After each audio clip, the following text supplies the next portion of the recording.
দেখুন, আজকে যেভাবে অভয়াকাণ্ডে সন্দীপ ঘোষ অপরাধী এবং অভিজিৎ মণ্ডল অপরাধী, টালা থানার ওসি, তাদের যেভাবে জামিন হলো, এটা নক্কারজনক। আমরা তখনই বলেছিলাম যে দিল্লির বিজেপি তার সঙ্গে রাজ্যের আমাদের সরকার খেলাটা বোঝা গেল, তো স্পষ্ট হয়ে গেল।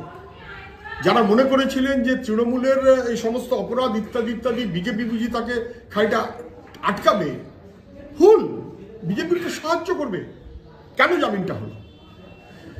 যে বাহিনী হাথরাস কাণ্ডে তদন্তের দায়িত্বে ছিল, তারা হাথরাস কাণ্ড ধামাচাপা দিয়েছে বিজেপির স্বার্থে, বিজেপির নেতাদের কথায়। বিজেপির নেতাদের কথায় হাথরাস কাণ্ড যারা ধামাচাপা দিয়েছিল তদন্তকারী বাহিনী, সেই বাহিনীকেই ব্যবহার করা হয়েছিল অভয়াকাণ্ডের তদন্তের জন্য।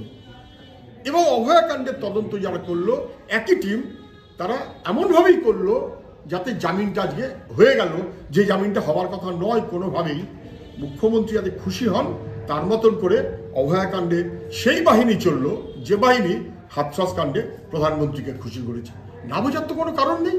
আমরা তো অনেক আগে থেকে বলছিলাম, এটা তো নাটক, খেলা, বোঝাপড়া। যারা বুঝতে পারছেন না তাদের একটু সময় গেলে আবার বুঝতে পারবেন। দুর্ভাগ্য আমাদের।